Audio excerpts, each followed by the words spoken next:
मतदानाच्या फक्त 2 दिवस आधी आसाममध्ये एक असा बॉम्ब फुटला की संपूर्ण निवडणुकीचं चित्र बदलून गेलं. विषय होता एकच व्यक्तीच्या 3 पासपोर्टचा. भारतात नागरिकाला एकापेक्षा जास्त पासपोर्ट ठेवता येत नाही, हे घटनात्मक सत्य आहे. मग जर एखाद्या राज्याच्या मुख्यमंत्र्याच्या पत्नीकडे 3 परदेशी पासपोर्ट असल्याचा आरोप होत असेल तर त्याचा त्या निवडणुकीत मोठा प्रभाव पडणारच. आणि हेच आरोप जर नंतर पाकिस्तानी पासवर्ड हे AI ने बनवलेले होते असं सिद्ध होत असेल तर गोंधळ अजूनच वाढतो. मग आपल्यासारख्या सामान्य माणसाला प्रश्न पडतो की मग नेमकं सत्य काय?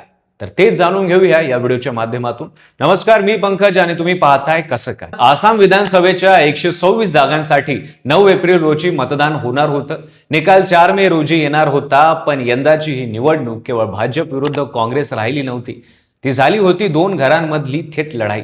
एका बाजूला आसामचे मुख्यमंत्री हेमंत विश्व शर्मा आणि दुसऱ्या बाजूला लोकसभेत काँग्रेसचे नेतृत्व करणारे राहुल गांधीचे निकटवर्तीय गौरव गोगोई आसाम काँग्रेसचे प्रमुख आहेत. आणि यंदा विधानसभेसाठी ते स्वतः मैदानात उतरले.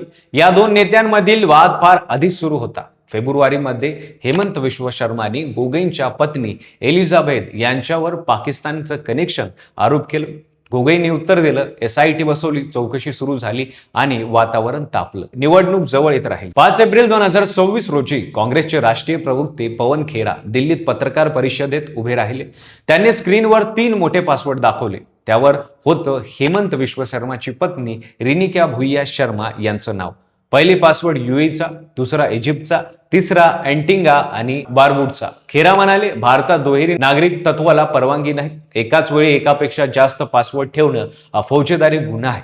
त्याचबरोबर त्यांनी आरोप केला की रिनिकी यांच्या नावेत दुबईत मालमत्ता आहे आणि अमेरिकेच्या वॉर्मिंग राज्यात रिनीनी भुयान शर्मा ॲसेट कलेक्टिव्ह LICच्या नावाने कंपनीची नोंदणी झालेली आहे. या कंपनीत तब्बल 52,000 कोटी रुपयांची गुंतवणूक असल्याचाही दावा होता. खेरा यांचा राजकीय मुद्दा होता, जो मुख्यमंत्री मुस्लिमांच्या विरोधात बोलत राहतो त्यांची पत्नी मुस्लिम देशाच्या पासपोर्टवर राहते, हा गुन्हा नाही का? गुवाहाटीत एक मोठी राजकीय पत्रकार परिषद संपली. वातावरण एकदम ढवळून निघालं.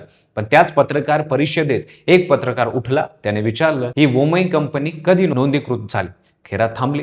पत्रकार परिषदच्या 2-3 दिवस आधीच ती कंपनी नुकतीच रजिस्टर झाली होती.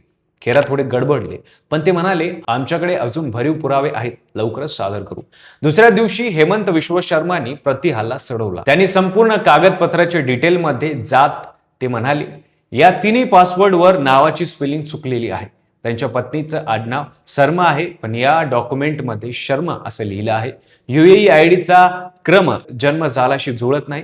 इजिप्तच्या पासवर्डवर MRZ कोड वेगळ्याच देशाचा दाखवतो. अँटिगा पासवर्डच्या एक्सपायरी डेटमध्ये तफावत आहे. QR कोड स्कॅन होत नाही. इजिप्शियन भाषेचं चुकीचे शब्द आहेत. हे सगळं एकत्र करून विश्व शर्माने सांगितलं, हे कागदपत्र AIच्या मदतीने बनावट तयार केलेले आहेत आणि या पाकिस्तानमधल्या एका सोशल मीडिया ग्रुपने बनवून पुरवली आहे. हा पाकिस्तानचा भारतीय निवडणुकीत थेट हस्तक्षेप आहे. रिनिकी भुइया शर्मा यांनी त्याच दिवशी गुवाहाटीच्या क्राईम ब्रँचमध्ये पवन खेरात यांच्या विरुद्धात एक FIR दाखल केला. त्यात आरोपात होतं बनावट दस्तावेजांचा प्रसार, मारहाणी, निवडणुकापूर्वी खोटी माहिती पसरवणे आणि सामाजिक द्वेष भडकावणे.